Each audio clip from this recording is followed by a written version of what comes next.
Hello and welcome to the Declassified Cheatcodes podcast. We're your hosts, Josiah and Hillhouse, and we're going to talk about some video game news today. All right. How you doing, Mike? I'm good. How are you, man? I'm doing good. We hope to make this a weekly program. If we don't Absolutely. get it in every single week starting off, it's just because we're trying to get our feet wet. We've done a couple of rehearsals, and we're just going to go ahead and do a first episode because there's some big news this week, and we just want to get on top of that because I'd rather be talking about things while it's somewhat relevant than talk about things weeks in advance, you know. Not advance, weeks late. The first point that I had was they announced finally some more details, and they released a trailer to Crash Team Racing this week. Do you know anything about that, Mike? No, huh? I understand that there's... I've heard a couple of things, but I haven't seen the trailer. Okay, so Crash Team Racing, did you ever play the original? No, I didn't, actually. I was looking into it, and something that I'm thinking about doing here soon, getting into the whole, you know... Okay, so Crash Team Racing was on the PlayStation 1, and when they had the success of Crash Bandicoot as their big name for the PS1, it was their version of Mario, their version of Sonic for the Sega Genesis, you know? Yeah. They had Crash Bandicoot on the PlayStation. So obviously, since Nintendo had success with Mario Kart, they decided to make their own kart racer. And what was so ridiculous was Crash Team Racing was its own type of kart racer. It wasn't just a Mario Kart clone. It has a huge following. It's one of the classic games of the PlayStation 1. It's up there. Probably top 10 PlayStation 1 games is Crash Team Racing. And just like they did the Crash Bandicoot I forget what it was called. Was it called the Insane Trilogy? I forget. They did that remaster of the first 3 Crash Bandicoot games. They're now remastering Crash Team Racing. So it's going to be pretty cool because it's not just a remaster. There's a lot of new stuff in it. They've announced that there's going to be new karts, new skins, customizable karts. So it's going to be very similar to newer Mario Karts if you've ever played any of the newer ones. So it's going to be a relevant game. It's not just for the people that, you know, used to play it. So that's going to be pretty cool. It might get some new people into a game that could actually start a franchise for PlayStation. Oh, wow. Rather than a one-off that they had back on the PlayStation 1, it'd be really cool if this game started a series. And it looks like they're putting a lot of work into it. And Activision is actually releasing it on all consoles on the same day. Unlike the Crash trilogy, which was only on PlayStation for, I forget, it was at least a year. It may have been a year and a half or 2 years. But Crash Bandicoot released on other consoles, Xbox One and Switch, like way after people had already forgotten about the re-release. So what's cool about this is it's actually going to be on all consoles, meaning it'll have a way better chance of being relevant to gamers. Right I assume it's on PC. I haven't heard about a PC release, but I know Switch, Xbox, and PlayStation are all going to be on the 22nd of June. And 21st of June, I'm sorry. And the only PlayStation exclusive, so it is cool. It does still need PlayStation exclusives on it because it is a PlayStation franchise. There's going to be exclusive retro stuff on the PlayStation version. So that's obviously the version I'm going to want to get.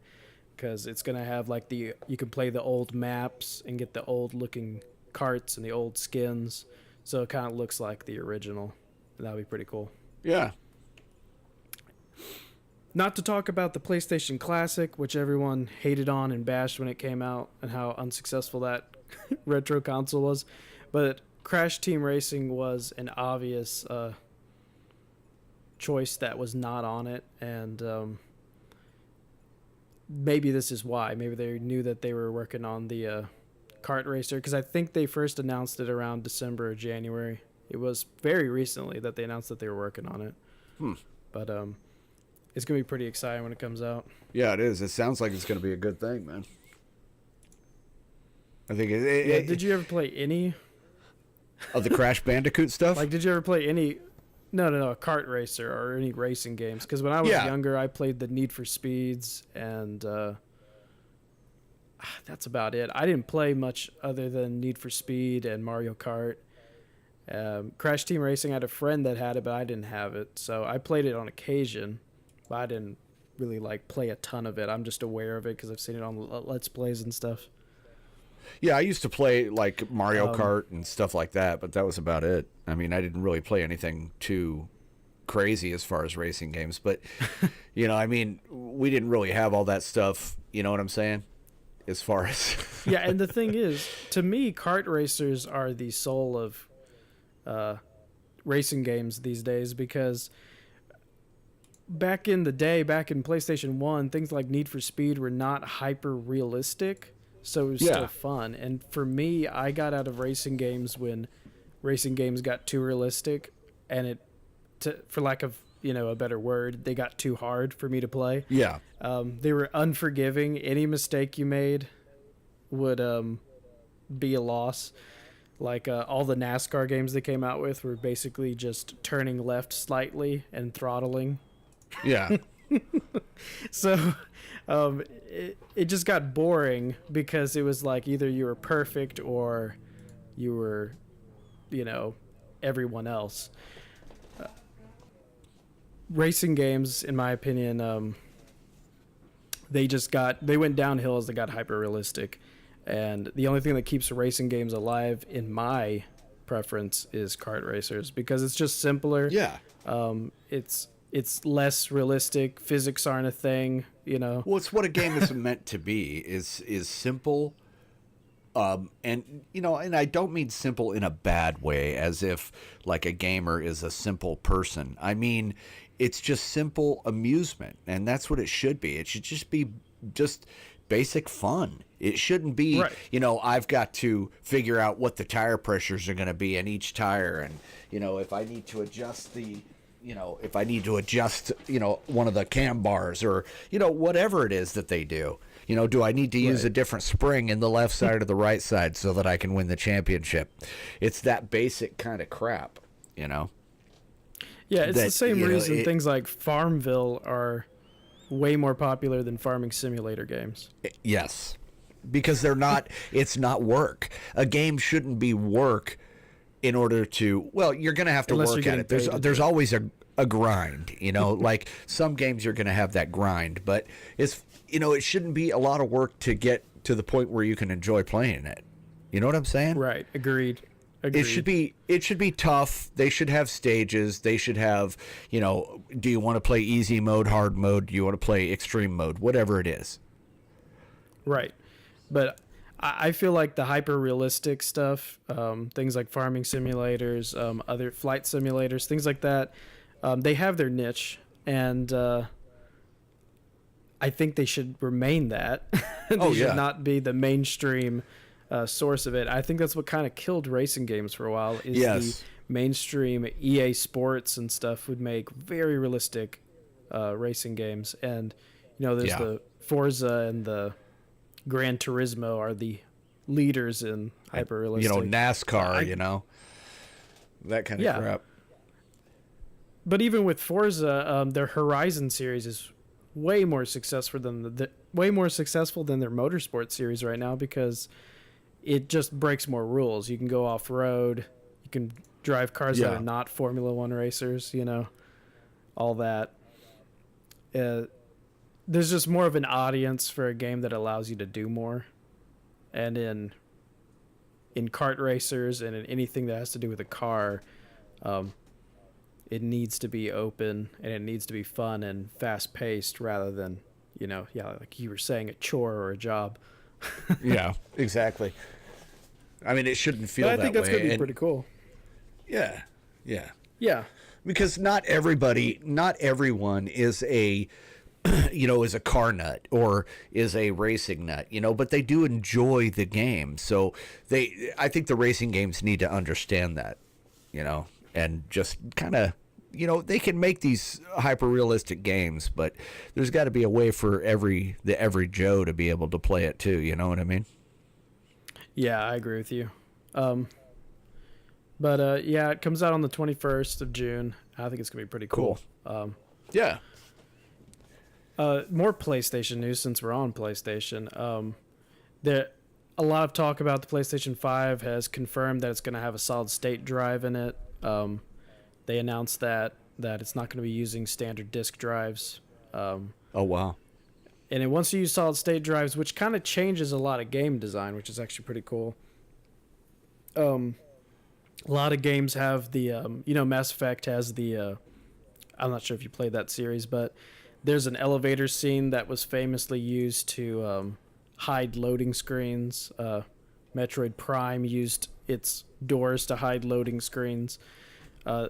Because of solid-state drives and just slower load times, you would have to use clever techniques to make the gamer not think that there was a loading screen for them to not check out, Yeah. But with solid-state drives, there's not going to be any use for that. You would just be able to animate worlds moving very fast, rooms loading way faster, almost no time, Yeah. Because the PlayStation's going to be 100% solid state. It's not just a boot up drive. It doesn't have a second drive. It's just going to be one solid state drive in it, is what they've said. Oh wow. And that makes we were talking, it's not going to be You'd have to go released, pretty we good. were talking in one of our... What? No, go ahead. We were talking in that episode that we were just messing around, seeing how podcasts work. We were talking about the price of the PlayStation 5. And I think the solid state drive, as of right now, would increase the price a lot.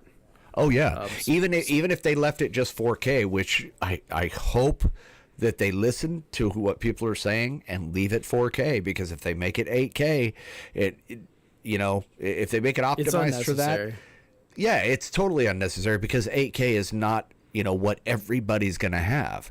In the next year, everybody's going to have a 4K TV. It's just they're becoming more and more affordable. So they just need to leave it that. And if they just leave it like that, it may not be something that is so high priced that we can't go get it. You know what I mean? And there's already those studies about how on a standard screen size, most humans can't even see past 4K. Like a 32-inch television or a 40-inch even, you can't see higher than 4K. You would have to have a very large television for it to even matter. And at that point, you're not going to be playing well at all if you're playing on a 65-inch television, Yeah. But, no, I hope they keep it 4K, but like a standard solid state drive... okay, well, let me ask you this. What do you think the storage is going to be on that solid state drive? What do I think it's going to be?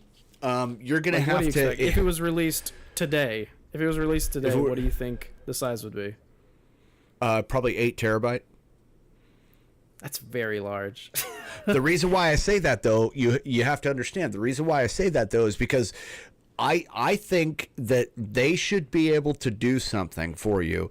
If you have all these discs, they need to give you, if you can prove that you own the game and that you actually play the game, they should be able to give you some way to download those games onto that solid state drive so that you didn't have to worry about if you can play that game later on. And the reason why I say that is so many of these PS4 and even Xbox people, we own huge amounts of games. There's some people that hoard them. They hang on to them. And since this new PlayStation is going to be backwards compatible all the way back to what, the original PlayStation?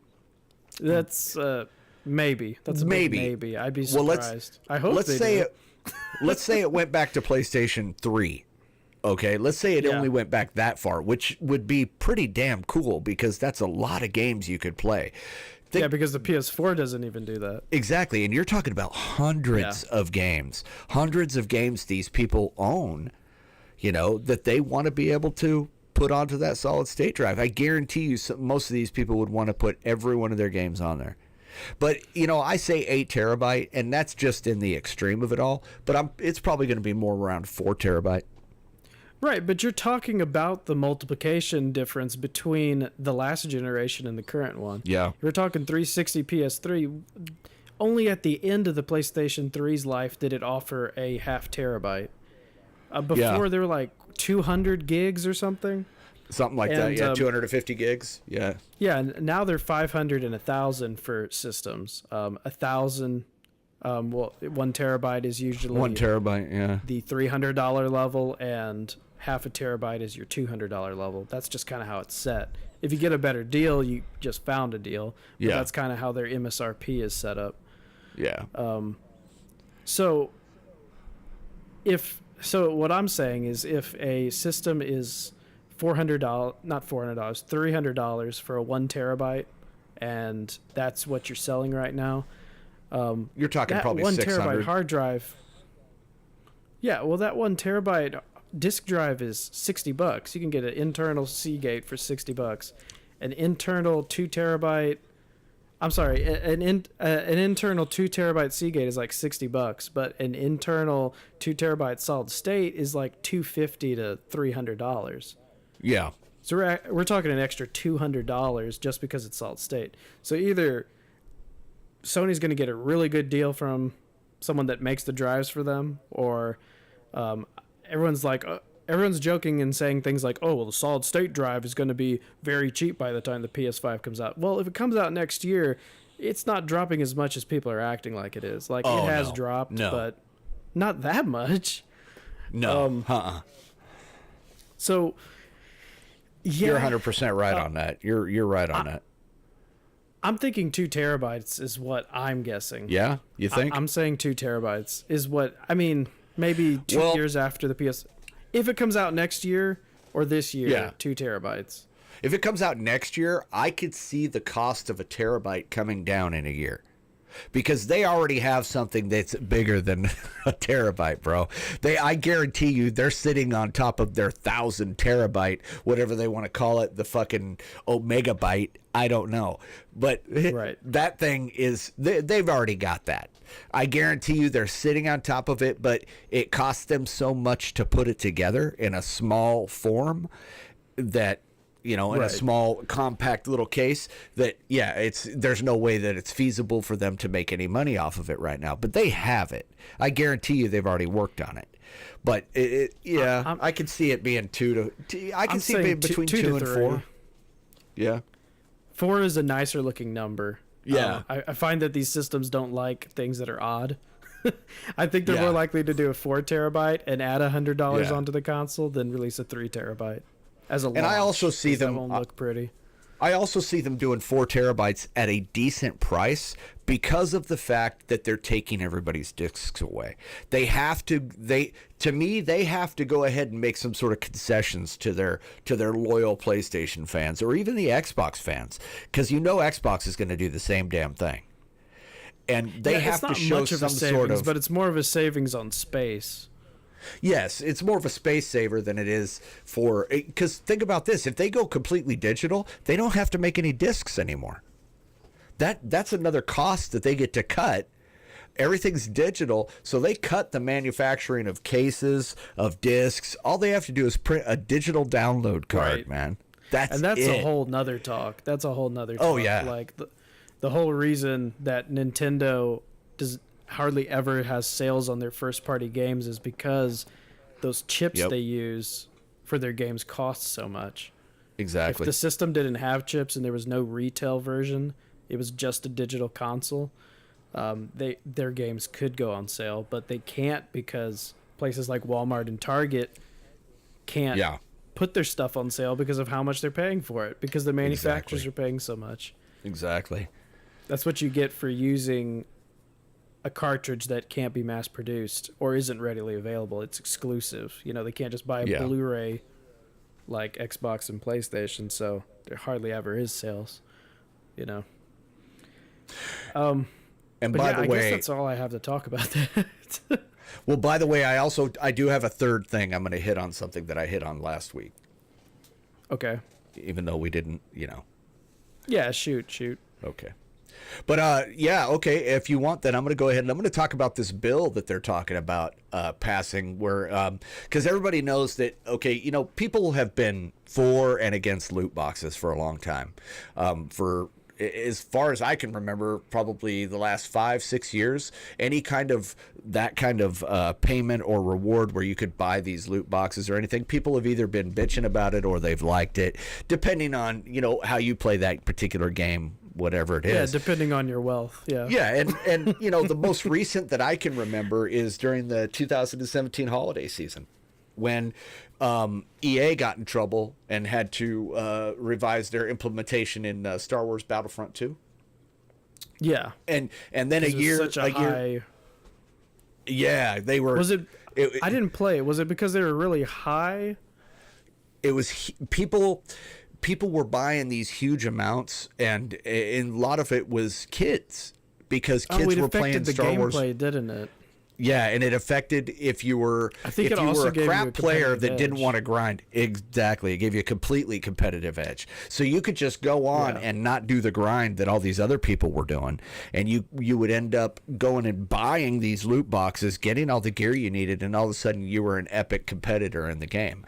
But, you know, about a year after that happened, the FTC said that they were going to start looking into it, and basically it was, you know, they were looking into all these gaming companies as basically manipulating children and defrauding families through an online right, you know, monetary system, or an online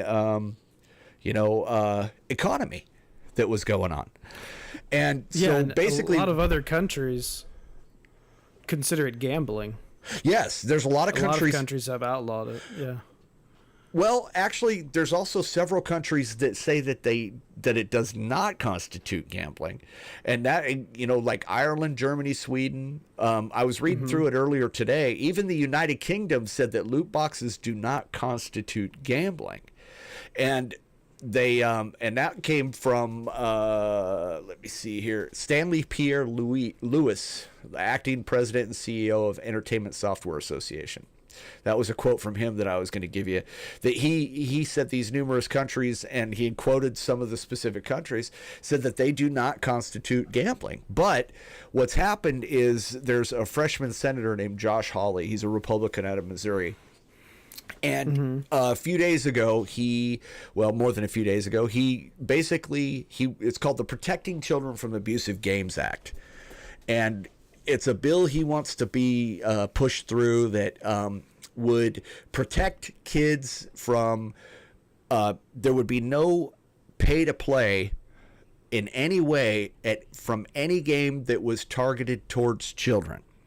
And if it was an adult game, if it was a mature 17 and older, etc., then if you were a kid that played that game, there would be some sort of a wall that would stop you from, which I'll be honest with you, I don't know how they would be able to stop you.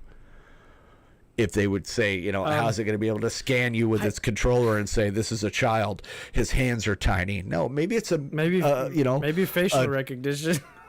Yeah, maybe it's a vertically challenged adult, you know, and they have small hands, you know. It happens. Maybe. But, I mean, I don't get it. You know, I don't know how that part's going to work, but I do understand about keeping kids from using their parents' credit cards, because a lot of times they set up these accounts on Xbox or PlayStation, and it's the mom and dad's credit card that's set up for the Xbox Live or Gold or whatever, you know, or whatever it is for PlayStation. So they just push a button, and the next thing you know, they spent $70 on your credit card because they bought a bunch of loot boxes, or $100 because they wanted to get a bunch of tokens so that they could get some loot boxes. But I think the real problem is there's miscommunication of reality of children playing games and what they want. So there's a way to set up on Xbox. I don't know if it's on PlayStation, but there's a way to set up a children's account, meaning you're not 17. But the problem with that is it won't let you do a bunch of things that are just annoying to have to enter a password in. I think most parents, including myself, just get annoyed with having to enter passwords, and so you end up saying that your kid's an adult when they're not. Yeah. And that's what it runs into, and that's because there's this the game companies and all that, they want to act like it's foolproof, but the truth of the matter is every M-rated game that comes out, over half of their players are probably children. Oh yeah, absolutely. I mean, they want to act like that's not a thing. Yeah, exactly. And you know, adults or parents are letting their kids play these games. I mean, I would, you know, have to admit, well, here's the thing. They want to target the games that are free because these free games are the ones that are doing it more than anybody else. You know, Apex Legends, Fortnite. What's another free one out there that people are playing? Paladins even has Paladins even has that, where you can buy, you know, these jewels or whatever, and then you can get loot boxes and whatnot. And I hate to say that in a negative light because I like Paladins. I like Apex Legends. I enjoy playing it, you know, but I also understand that I'm using real money to buy things if that's what I choose to do. I never do it because I don't choose to do that. If I have the gems that I've earned from doing battle or whatever during a season, then yeah, I have been guilty of buying a season pass for Fortnite. But a lot of people have because I've wanted those skins and stuff like that. But that's just, you know. See, personally, I may be a bad person to talk about this because I'm an adult. I don't know what a children's point of view is on this, but I would personally hate if this got passed and outlawed loot boxes and in-game purchases because I would prefer all games to be free and the rich pay for their development. Because for me, things like Paladins and Fortnite, I don't spend that much money on them. Exactly. But I know there's people that do. Yeah. But I'd also know that there's people that do that don't have a problem spending a lot of money. It's not a money pit for them. There are people and that that's just the make a lot of argument money, for it. and that's where they put their hobby. And that's the argument for it, too, is that there is a pro and there is a con to it. I mean, one of the good things is the people that do spend the money on this stuff, it helps in the development of the game and it makes the game better. But in the same light, though, I miss the days when you got the game and you didn't get that fucking badass piece of armor unless you ground that dungeon, man, or that raid or whatever it was that you had to do. Right. You didn't get that stuff, you know, unless you actually went in and did the stuff, the requirements, the storyline, the quests, whatever it took to get that piece of gear. You didn't get it unless you earned it. And that's kind of the part that gets to me, is that I'll be sitting in a game and I'll see this guy and I know that person has not been playing for that long. And I know that they bought that whole set of armor and weapons just so that they could go ahead and miss the other part of the game. You know what I'm saying? Right. I agree with you on that. There should be things that are unlockable. But I understand about working the purchasing part. Yeah. And I understand about the purchasing part. You know, if it's all cosmetic, I can live with that. But leave the stuff you have to earn to earning it. I think that should be the point of a game. Let's compare two games that are wildly popular, Overwatch and Fortnite. One's free to play, one's not. Yep. They both have in-game purchases, but one has superior amount of new content, and that's because of how much revenue it makes. Fortnite has in-game purchases, but they have daily changes. That's true. Daily. That's true. Something that keeps people coming in. So yes, I do agree with you that there should be things that are grindable, and it's something that you show off because it shows that you have a certain skill level, or shows off that you've played the game for a certain amount of time. But there are huge advantages to having a game that changes. And back in the day, I guess you were talking about what? WoW, probably, World of Warcraft? Yeah. Now that, I'm going to tell you right now, if World of Warcraft, if Blizzard was to introduce a pay-to-win system on World of Warcraft, they would lose 12 million subscribers. They would lose them instantly. And the reason why is because World of Warcraft has been all about earning it the entire time, about doing what it takes to earn it. But the difference between World of Warcraft and Overwatch is you pay monthly. That's true. That is true. So you do play there's a development team fee. that gets paid monthly to add content and make the game a better experience.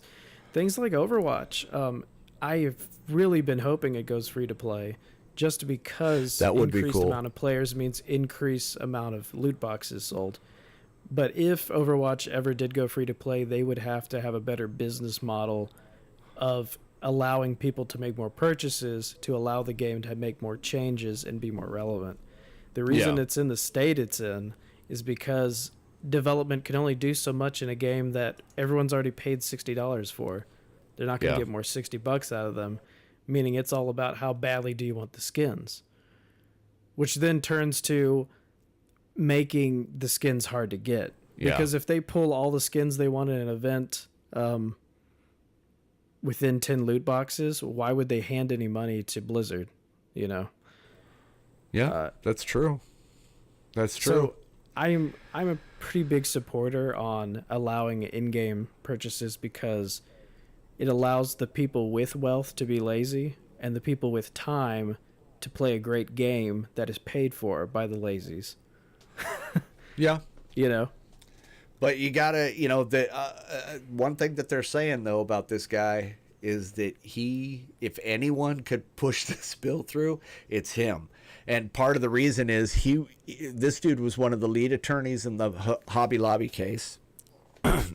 Okay, where they got to say, you know, it's their religion. They basically, it was a religious freedom of corporations. So as were a corporation, they only hiring Christians? No, they refused to give insurance that provided birth control. That was one of the main parts of contention.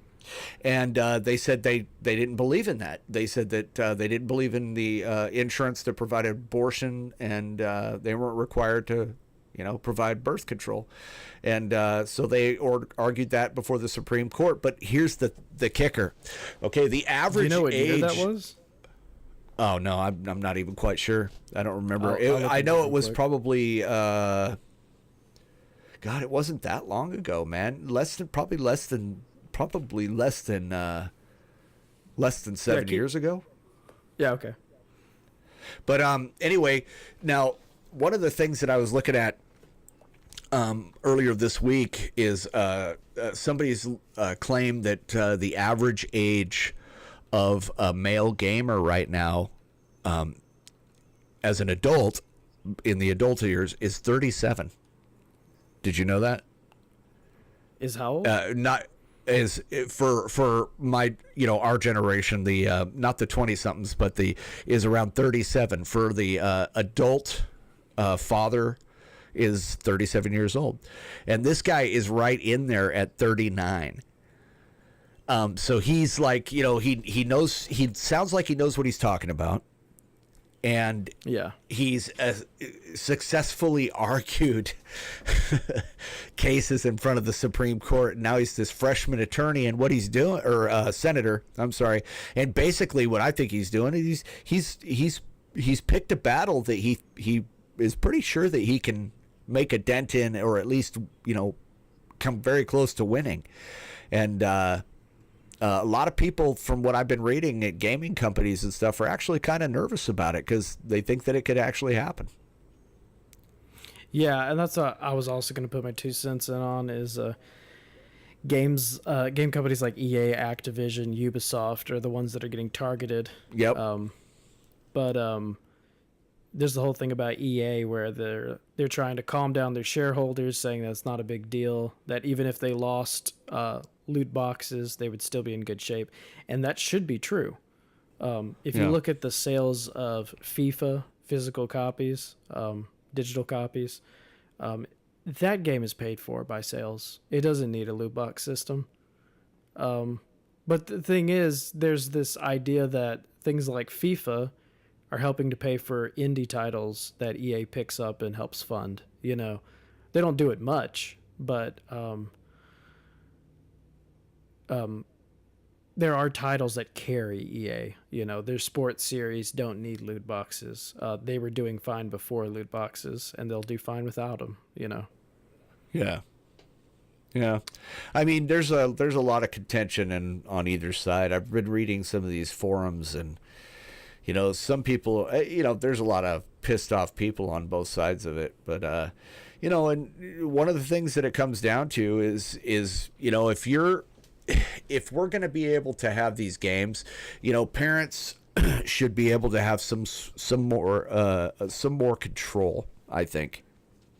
You know, there's got to be some sort of a catch-all. I mean, hell, they have the easy cheat software, anti-cheat software now that, you know, that they're using on these games. There's got to be some sort of mechanism that they can put in so that the game still makes its money.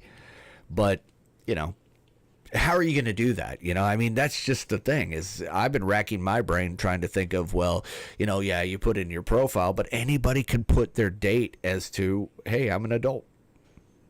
You know what I mean? Yeah, I mean, there's no way to prove that. And I'm not saying kids should play games that are rated for adults only and oh yeah, I know that. But they have to be aware of the fact that that's just a freedom. Parents can act clueless about the fact that they don't know what their kids are doing, but it's their fault that they are not present to know what their kids are doing. It is not it's not firewalls that Xbox and PlayStation and PCs put up. Yeah. It is not Microsoft's fault for allowing a child to make an email. It is the parents' fault for allowing their child to get on a computer and make an email and not know what they're doing on it. Exactly. That's my thing is regardless of how I feel, because I'm kind of for it and I'm, you know, against it at the same time. But regardless of how I feel, what it comes down to is it's not the gaming company's fault. It sounds like the senator just has a personal problem with it. Like his kid used a credit card because he wasn't caring about his child. It could be. But also at the same time, these guys... I'm sorry, but you say that he said that it's going to target games that target children as their main audience. Yeah. But okay, so this is a game and kids are going to play it and they say, here's something that you might like. It's flashy and beautiful and it's $20. Yeah. Kid asks his parents if he can have it for $20. The parent makes the choice there whether or not it's bought or sold. If they were dumb enough to put their credit card information into the console with no passcode on it, that's on them. Yeah, I agree.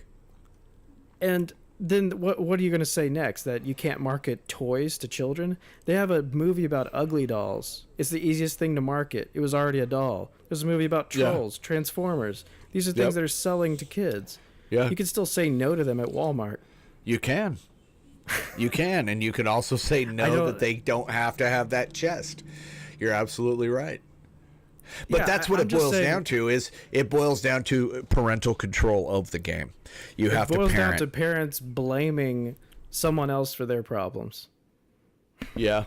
The rock music made them do it. Yeah. That whole story all over again. I agree. And there's probably going to be some haters that are absolutely pissed at what we're saying here, but I honestly think that there should be a better system up. Like Xbox is really close to the right system. There should be a way to make an account that says that you're comfortable with your child playing any rating of game. It's just like you taking your child to an R-rated movie as an adult. That's fine. You're with them. But in the same sense, you don't have to be in the same room as them playing an M-rated game. If you already played the game and you're like, I'm okay with this content because my child is very mature and they know that this isn't real. Yes. And they know that it's just a game. And they can also take good things out of the game. As an adult, I'm allowing them to play it and giving them a child's account that has free range to different ratings of games. However, I don't want them to use my credit card. That should be an option. Yeah, and you're calling it correctly, too. You're calling it exactly correctly. What it comes down to is I know what my kid can play and what they can't. I know, and that's one thing, too. I don't think there's any parent that should be telling another parent, you shouldn't let your kid play that game. Or you shouldn't let your kid, you should only let your kid play educational games or whatever. Bull crap, man. Some kids are more mature than other kids. Some kids are able to grasp reality better than other kids. So, you have to be a parent. And some you have kids to grow look up at to your me, and kid. I You still have watch to know what your cartoons. kid. Exactly. I mean, I watch cartoons too. I mean, it's just the way it is. I'm an adult. I've got 2 grown children, but I still love watching cartoons. I watch them before I go to bed. Everyone at night, has their and I maturity still level. play video games. I mean, for Christ's sakes, I stream, and I'm 50 years old. That's just the way it is.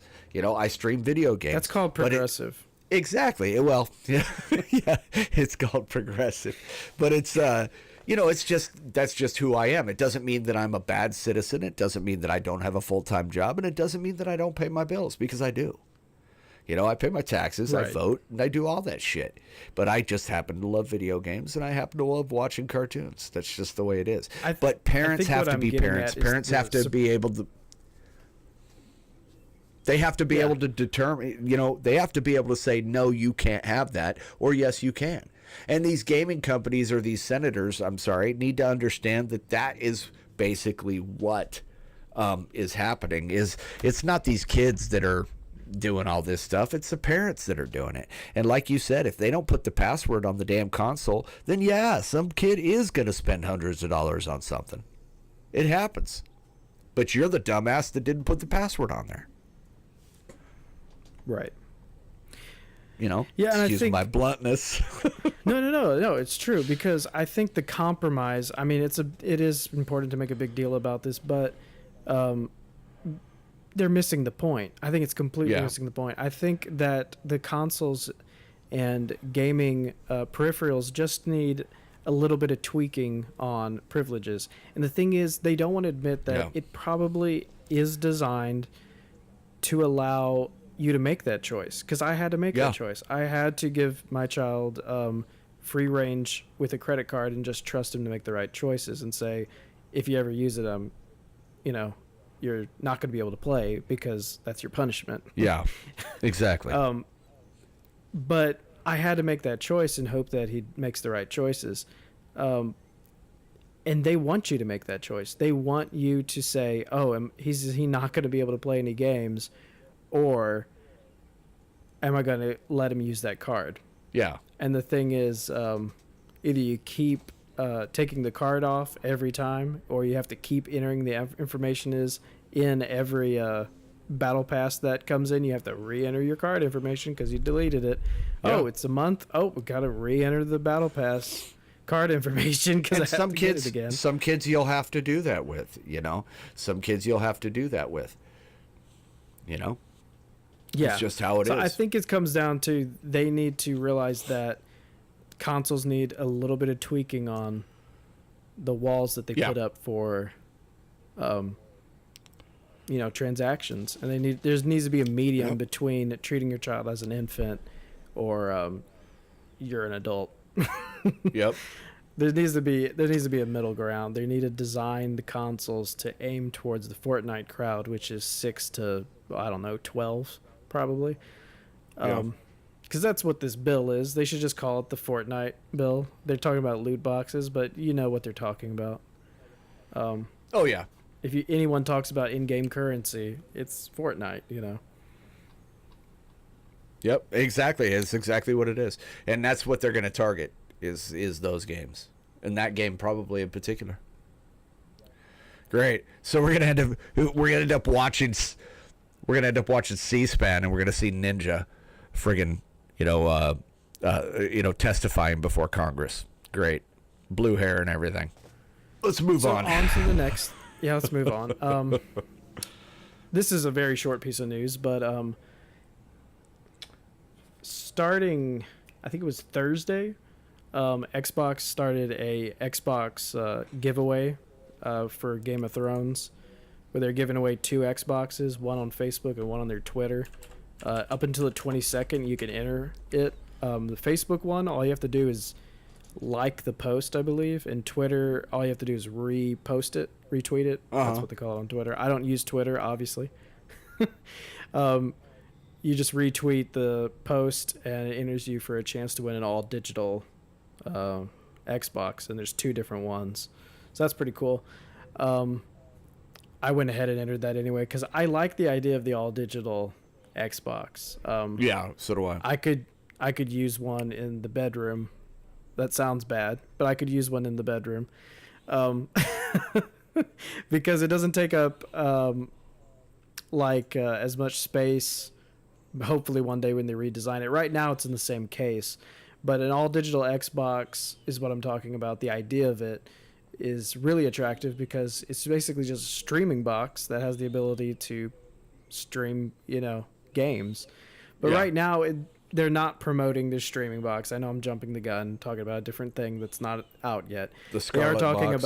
They are talking about just an all digital Xbox One S, and that is just a One S, and when you open it up, it literally just doesn't have the disc drive in it.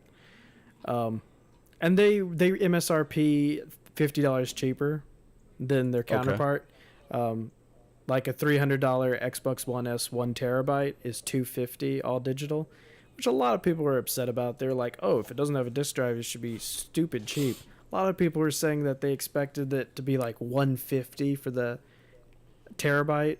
That's a goal price, I think. But when it first launched, it launched a couple of weeks, maybe a month ago. I didn't expect $150. I was hoping for like $200. $250 is higher than I was hoping for, but I expect it to go down for the all digital. Just like everything goes down. Like you get a 500 gigabyte 1S with a disc drive for $280 around the holidays. I can see this all digital being like $150 for like Black Friday this year, Yeah. Drive some interest in Microsoft, But that's all I had to say about that. Just a little giveaway that Xbox is doing with Game of Thrones. It's pretty cool. Cool. Some sweet looking consoles. Another thing that was in the news this week is they announced a Predator game. There was actually a little teaser for it. It's made by, you're probably going to like this because it's made by the makers of the Friday the 13th game. Oh, nice. So it's going to be, Predator with a bunch of people trying to kill the Predator. Basically, it's the same game, but it's just so the Predator can fight back with his invisibility and his lasers and all that shit. Yeah. It looks like it's going to be pretty cool. They need to have a fucking Arnold Schwarzenegger skin and the guy who played Apollo Creed. He was in that movie too, man. They need to have both of them have a skin. That would be Hopefully badass, dude. Oh, I remember. Hell yeah. There was a Friday the 13th it had a bunch of old ones, remember? Oh yeah, like yeah, that's right. Yeah. What were you gonna say? But they also need to have because I'm talking about stuff they could develop into this game now. Mm-hmm. They need to have where like an Alien versus Predator match. Yeah. That would be cool, man. That would be cool. I bet the thing though is they're probably trying to stay away from too many copyrights because remember Friday the 13th ran to that thing where it couldn't have updates because of that's right, out with the copyrights. That's right.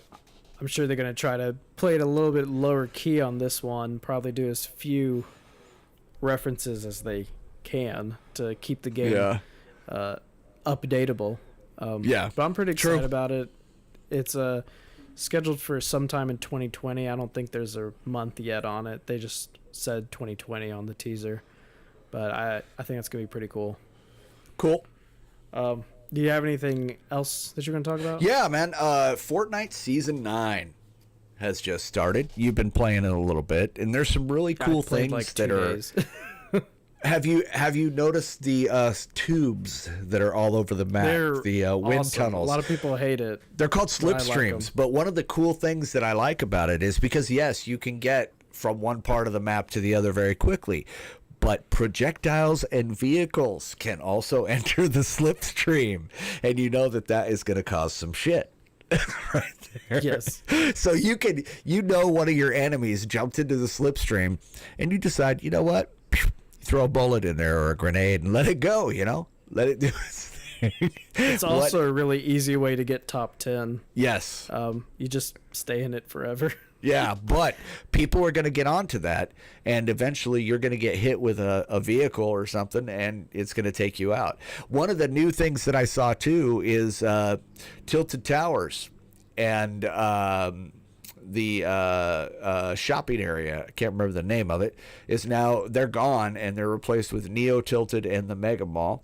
And also, they have John Wick's house. Have you seen that? No, I haven't seen John Wick's It's house. been added to the map, and it they basically. I guess they're going to add an event when the movie comes out. They're going to be doing. They're going to be doing a John Wick event. Oh my gosh! Coming, and there's going to be a standalone John Wick game that is coming out too. It has nothing to do with this particular part of Fortnite, but yeah.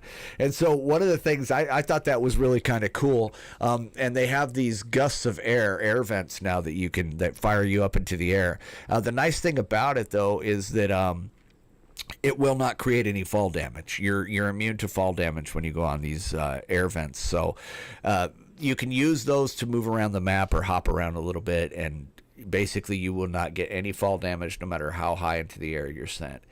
And there's also a new thing that's a collectible item called Fort Bites.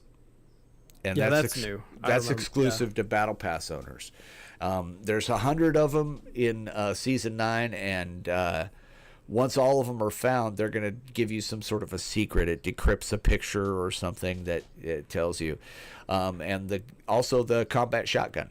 That was something that I kind of like. It's semi-automatic, holds 10 shells, reloads 2 at a time, has rare, epic, and legendary. And basically, you can find those and use those. I mean, I would love using a combat shotgun in that game. I think that would be a lot of fun. Yeah, that shotgun already needs a lot of tweaking. It has ridiculous fall-off damage at different angles. Like, if you're just a little bit too high, it goes from a ridiculous amount of damage to, like, worse than the burst rifle. It just needs some tweaking. I know a lot of people are saying to nerf it and get it out of the game. One thing that I saw that they said is a fix, and it confuses me a little bit, though, is that disconnected players stay in the world for 60 seconds. They still take damage, and they count as elimination points. If you kill them, so if they get disconnected, they're standing there for a full 60 seconds. They're disconnected. They don't see you. They don't know what's going on. You walk up and you cap them. You get credit for the kill. I guess that's a punishment for people leaving. But what if it's, to me, I understand that. But at the same time, they got to think, sometimes people get disconnected because they got shitty networks, Yeah. But anyway, I just thought that was kind of funny. So you could be standing there for 60 seconds. Well, yeah, I know you didn't play much of Season 8. I remember we played a little bit at the beginning. I played a little bit more of Season 8. But Season 8 ended with the volcano destroying Tilted and whatever the shopping center was called. I forgot what it's called. It doesn't matter. It destroyed those two towns. Retail Row. Retail Row, right? Retail Row. Yeah. The new it's now Mega Mall. Yeah, the new Tilted though Neo Tilted is ridiculously detailed. There are so many doors in it, so many walls, so many floors. I think like just Tilted alone has more design in it now than almost the rest of the map, as far as if you're thinking about hiding and finding like hiding places or cubby holes and stuff or cover, Neo Tilted has so many doors, so much knickknacks and things animated into the rooms, and different type of walls, and there's corners and curves and ramps and garages and basements. There's so much in it. It feels like they just decided to take a hint from some of the people that have been creating in their creative mode and just make something that felt like real game designers made it in comparison. It's a really impressive area. I need to just go into a non-combat game to actually just check all the stuff out, because I know there's a ridiculous amount of stuff in Tilted now. And that's one of the things. Yeah, that's what some of that's one thing that I was reading is some of the higher end players. Well, they do make their own, private matches, and they basically just run around and find every little good spot in the map. Yeah, they do. Definitely. They do some recon, is what it is. But yeah. So that's what I had for that, man. I was going to talk a little bit about the 3DS and how it's going out. My last story is kind of a long one. But let me go ahead and mention the 3DS so I don't have to mention it next week. The 3DS, there was no talk about it in the blurbs and anything that they're going to have at E3. So there's this overall feeling that the 3DS is long on its way out. Everyone already kind of knew it was kind of phasing out. Yeah. But the thing is, Nintendo obviously doesn't want to get rid of their second console. They enjoy having two things selling at the same time. So they've been trying to extend its life. But then the question is, can you keep making new versions of it? Is it going to completely be replaced by the Switch? Are you basically turning a console and a handheld into one and going to have one console? And I think the only reason they're not doing that, they say that they want an entry-level handheld. Basically, that's just saying that we were going to have a cheap alternative to the Switch. Not everyone can afford a $300 console, $400 console. Exactly. It's actually $300. So that's what they're saying. They're saying that they're having a budget entry-level little handheld, but they're not designing much for it. There's not much going on with it. So you can't say that you're keeping a system around for the budget consumer if you're not giving them anything for it. And that's the only thing that's kind of making everyone kind of scratch their heads is how long can you use that as a statement to your shareholders for the next quarter if you're just not even talking about developing anything for it. Yeah. I would be very surprised. I'm not going to talk too much about this. It's obvious that the Switch is replacing it because it is a handheld. I'd be very surprised if they came out with another handheld. There's rumors about there being different Switch consoles. Some people are saying there's going to be a Switch sold without a dock for cheaper, maybe $200. There's a news. That's something I'm going to talk about next week. Actually, is some information that I've been digging up on a new Switch that's coming out. Yeah. Okay. Then I'll keep that for you next week because I know it's a bunch of just speculation right now. They're talking about a bigger one, smaller one. Well, actually, I may have found some solid, a solid story with sources saying that with some exact specifications. I may have found something. So I'm going to make sure it's legit before I even talk about it. But yeah. Okay. Well, I haven't heard of any legit sources, but we're very close to E3. So you could have found legit sources. I'm not denying that. But we could talk about that next week. The last thing I'm going to talk about is I'm going to talk about it this week because it'll be so far old news next week because I feel like today it's already old news. It's already been around for a couple of days. Are you familiar at all or have you heard anything about this Projarred Yes. thing? Yes. Oh my gosh. I've heard a little bit about it. Have you heard the whole story? Not the entire story, but I pretty much have the gist of it. Yeah, but go ahead. It is so ridiculous. So where to start? Yeah, where to start indeed. Basically what happened was Projarred, he started out as a GameStop manager, and then he got into internet news, and then he was brought in to form Normal Boots with the Completionist, PBG, and JonTron, who are huge on YouTube. They're really big influences. Normal Boots got kind of quiet for a while when JonTron left, but they're still around today. They kind of had a rebranding. and they do consistent uploads and quality stuff. I kind of followed Normal Boots. I don't really follow. I didn't follow Projarred. I didn't ever watch his stuff on his channel. He was just in a lot of videos of people I watched, and I thought that was kind of funny. It's not that I lucked out, but he is involved and very close to a bunch of YouTubers that I watch. He was even on a bunch of Game Grumps episodes, which is a whole nother thing with JonTron. But anyway, I don't know if it's 2 or 3 days ago now. I think it was 2 days ago. He put out on Twitter a statement. Let me try to find it.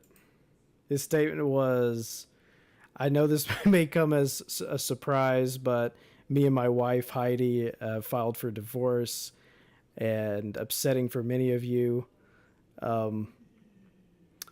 Know that we do this, that we may both seek happiness for ourselves during this time. You may see a lot of rumors, speculation, and gossip going around. I ask that you make your own observations and come to your own conclusions. I will add that this decision was reached after extensive individual therapy on my part and couples therapy together. With that said, this is all I plan on stating publicly regarding this matter. Heidi's privacy, mental well-being, and discretion has always been and will remain my highest priority through all of this. So it's so funny that he released a Twitter statement saying that he was getting a divorce and that he wants people to respect his privacy and not like get too into it, and that he doesn't want to make any more comments on it. But despite saying all the stuff about privacy, he also threw in a thing about his wife being crazy. Jesus. He said he had that little line about the mental health. So yeah, sounds to me like he's covering for his own ass, because my understanding is they found all sorts of friggin' kiddie porn on his computer. So what happened next was we will get. I'm sorry. I'm sorry. It's fine. You're fine. It just that kind of shit ticks me off, dude. It just yeah. So what happened next was this girl Holly tweeted back to him about the divorce statement, and she said, "I'm sorry you're going through this, and I'm here if you need me," which was a really dumb statement, because soon after that, his wife Heidi called her out, saying that she found a bunch of pictures of her on his old phone and correspondence between them for a couple of months, meeting up, basically. So,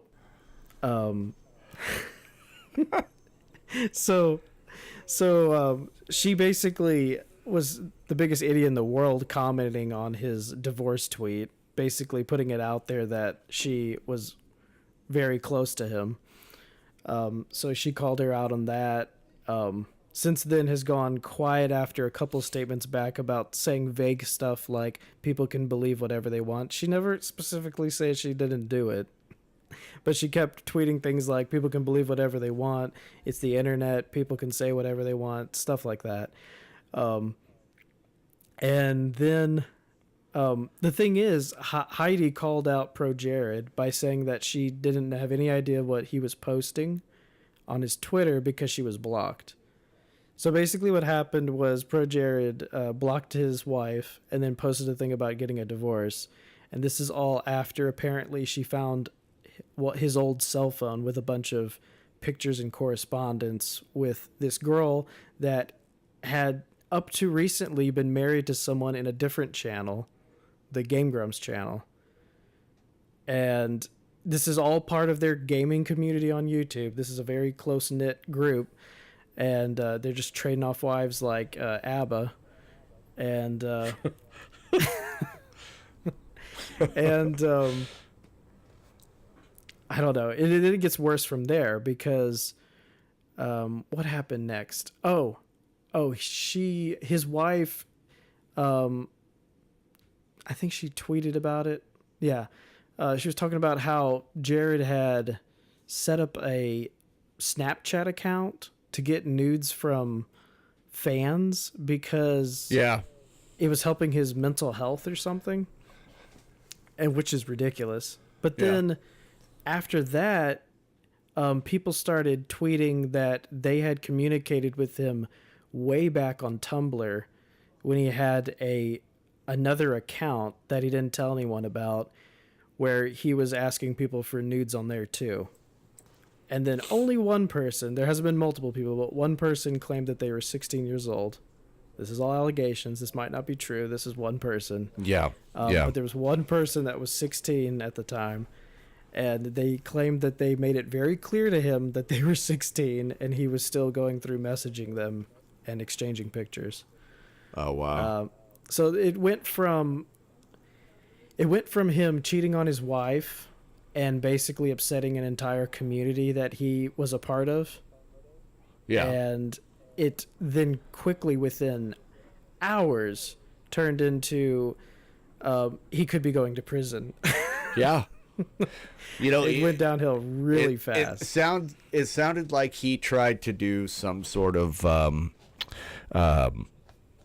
blocking. He tried to get in front of it and, basically fucked himself. And if any of this is true at all, especially about underage, he's done, man. So he's what done. It seems like, I could be wrong. Yeah, he's completely done. There's no recovery from this. What it seems like happened was his wife was getting messages. Oh, no. Normal Boots, the channel they were working for, was getting messages from this kid from Tumblr from way back. And they were just trying to say, hey, this guy you're working with, he's kind of shady because he did this way back in the past. I didn't think I could come out and talk about it because he was threatening me about talking about it. And basically that got around to his wife, which I guess made her go look at his old phone. And then that brought up all the stuff about the affair. So the whole thing about the exchanging nudes on Tumblr was not even the center point of it. That just came out later. Because the thing is, some people were seeing this coming because the Game Grumps channel already removed all of the videos with him on it. They privatized all of them 2 weeks ago. What's funny is I didn't hear anyone talk about that. I feel like people would have noticed that because it's the internet, Somebody notices when things like that happen. Yeah. They're not the biggest YouTube channel, but they have enough people that watch them that would be like, hey, I'm going to go watch this old video. Hey, where is it? And then notice a pattern that a bunch of things are privatized that have the same person in them, The thing is that I can't believe it. No one was talking about it before, but apparently 2 weeks ago they did it. And now Normal Boots privatized every video with him in it, which is a lot because there's this show that they have called Madness where they talk about that they rank the top games or the top TV shows or the top characters. They do this thing and it has, I think, 5 seasons, but because they privatized every video with him in it, there's only 2 seasons now. Oh, wow. Because he was only not in 2 of the seasons. And the whole thing's really crazy. There's even did you read the thing about his Reddit taking over and he's no longer in charge of his Reddit because they took him out and now his Reddit is just a bunch of people bashing him. That's where I originally had seen the story, and that's when I looked at it and I was like, wait, and see what it was is they talked about in the title it had something to do with Projarred loses Reddit, it said something, and it kind of it compared him to Jared at Subway. And that's why I read the article, because I was like, okay, wait a minute, is this guy pro Jared from Subway? What kind of a dick does that, right?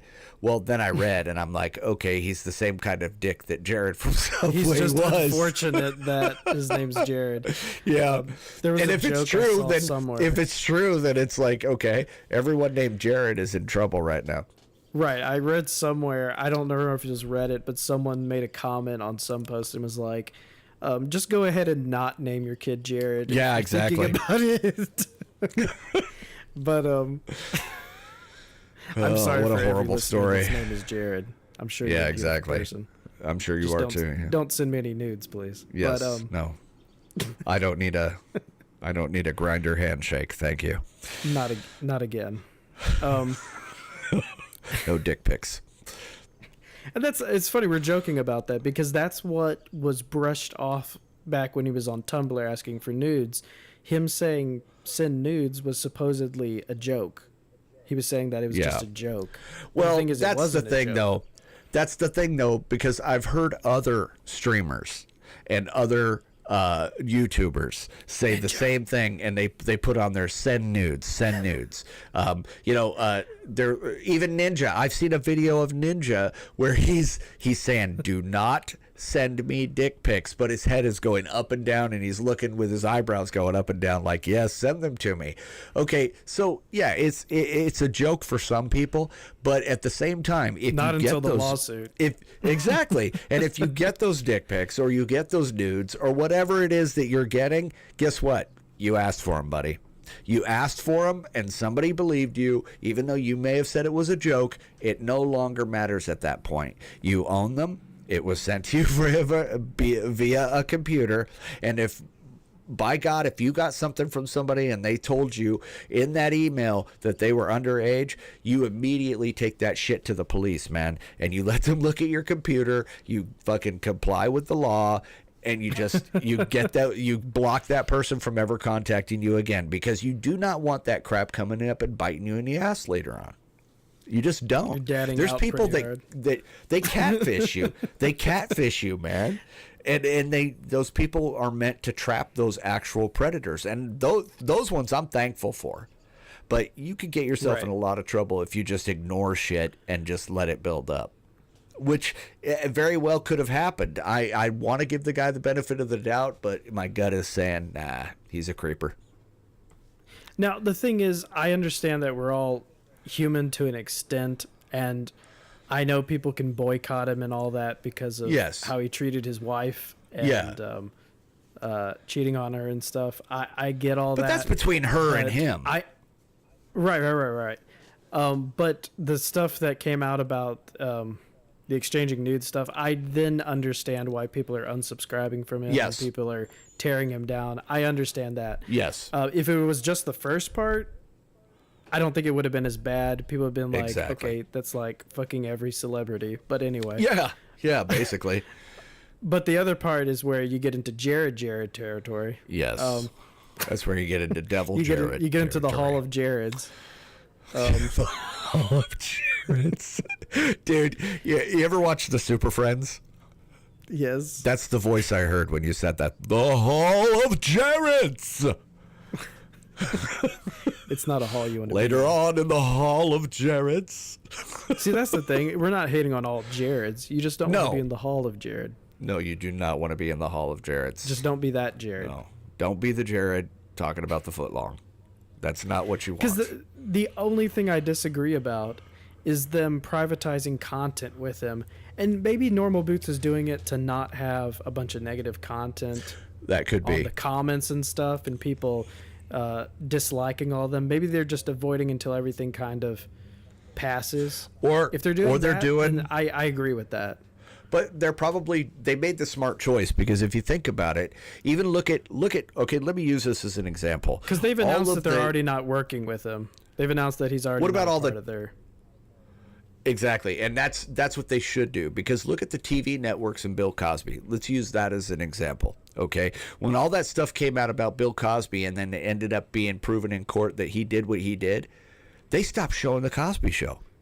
All these networks did. So they basically privatized all his friggin' videos. You can't even see it on rerun anymore. Which I don't agree with, because there's so many other people that worked on that. Exactly. And that's the thing, though. Look at all the videos they've privatized with him in them. All the other people have to suffer because of it. But as a business, all those other people were making daily money off of all these reruns of these episodes. You know. But as a business, the Projarred company, what is it called? Something Boots. Well, the thing that he was a part of was Normal Boots. He wasn't the leader of it, but he was just a member even then, of it. Yeah, and there's other people that are suffering from the privatization of those videos. But whatever Boots made the right decision as a company, in that aspect, because they have to protect themselves. Damage control. That's the bottom line. Exactly. They have, just like, Turner Broadcasting or ABC, whoever it was, Fox, whatever. They protected themselves when the whole Bill Cosby thing happened. So as a company, I understand the decision. Do I like it? No. But I understand it, because you have to protect yourself and you have to protect everybody else that's involved in the company, because there's going to be hundreds of other people possibly that are going to be affected by it if you don't take some sort of action, because you could lose everything else. I mean, I kind of see it, but... Yeah, I agree with you. I just hope they unprivatize them after everything kind of cools down. I'm sure they will. There are so many other people that put so much effort into those things. And the truth of the matter is, when I see him... If I was to see him commentate or to do a Let's Play or something, I would see an entertainer. I wouldn't see the scumbag that everybody's calling him. I'm not trying to defend him. I see it as a role. I don't treat it any differently from the Cosby Show. I could watch the Cosby Show and realize that Bill Cosby was playing a character. Yeah, just because of the story of the show. Yeah, I mean, right, and he was didn't a great even show. write it. And the same thing is true with YouTube. A lot of things are scripted. A lot of things are same thing with Roseanne. Group, right. Yeah, I hated that the whole Roseanne, but they also took a different step and made a show called The Turners. Right. Or the Tanners. That's the healthy whatever thing they to were. do. But I mean, to destroy something that was already made, there's this whole angle. I saw some people talking about it on Reddit where it's just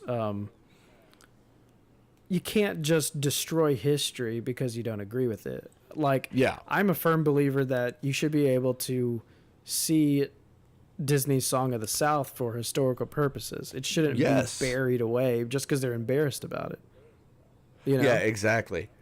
Exactly. But, however, and that's the thing too. If we forget our past, we're doomed to recreate it, dude.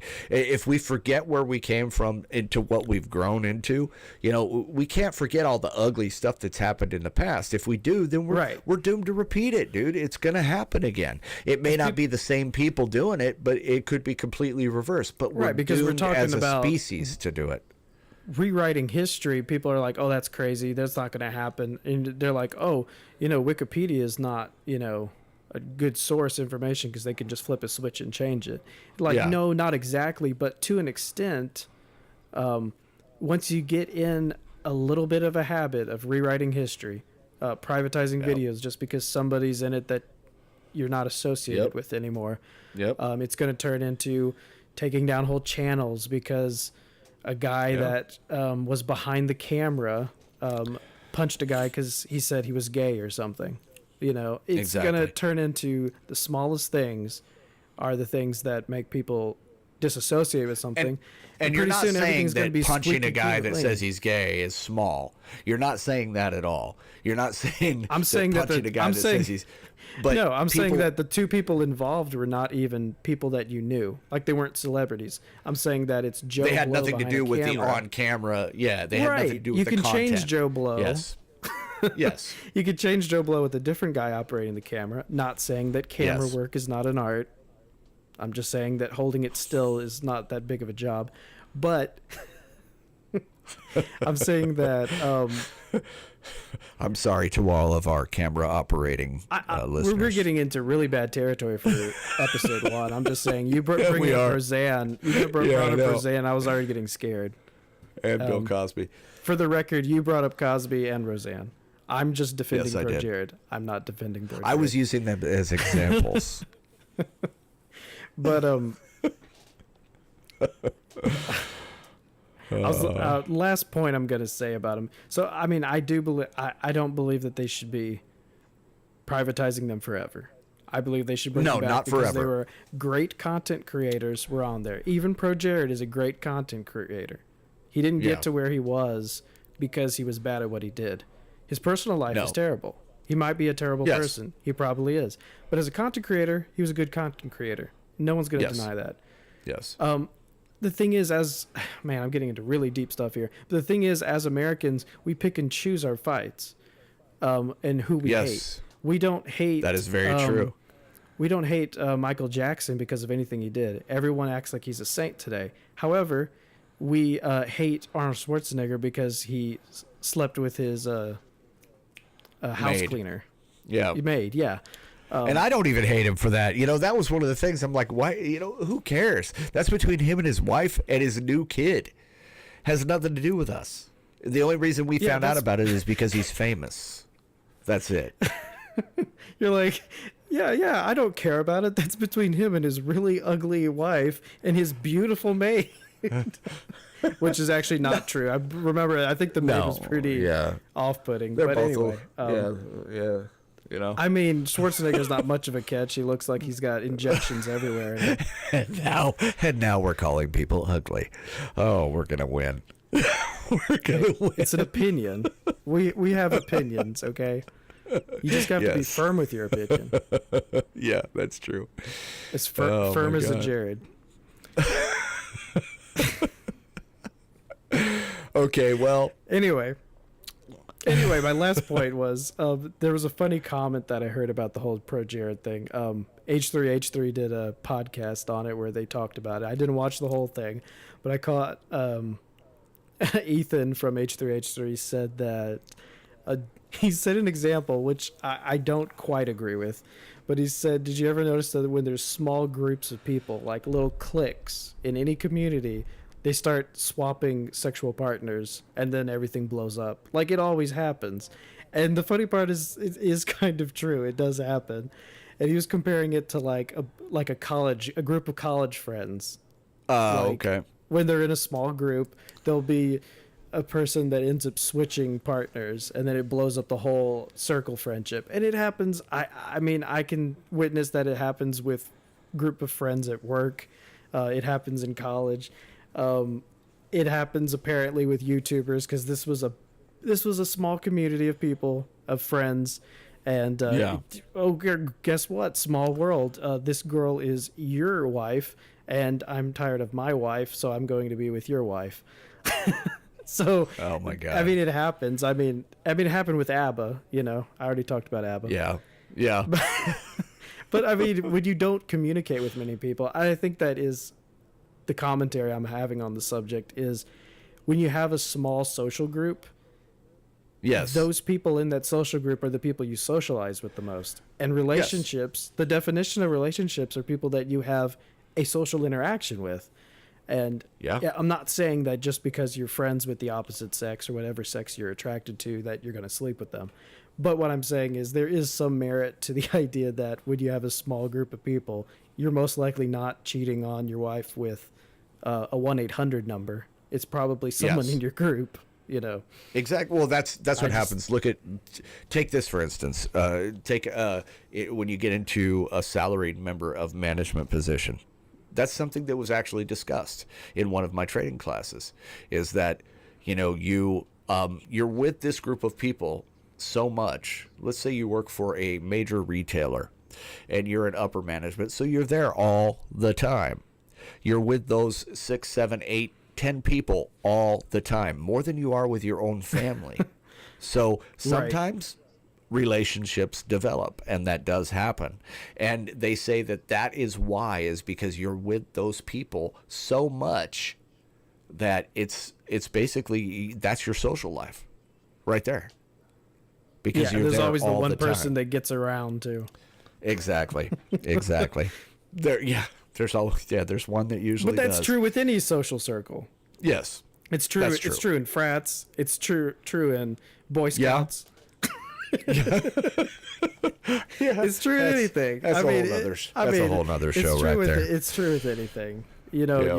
Your book club, your church luncheon. Everyone's got the one. Yeah, the church luncheon. Oh, Patty. Tammy Faye. What? Derriere. Yeah. I think we should call it on that one. That was a long story. Yeah, I hear you. I'll bring back something else that I'm going to talk about next week regarding the first subject I talked about, because I can actually talk about that first subject a little bit and then go into this. Yeah, I'm looking forward to what you dig up on the Switch. I'm looking forward to that. Yeah, that, and also about Respawn. I want to come back with Respawn and their anti-cheat measures and what's been happening in the wake of all of that. So that's something I'll talk about next week. Sounds cool. And thank you, listeners, for getting all the way through this podcast.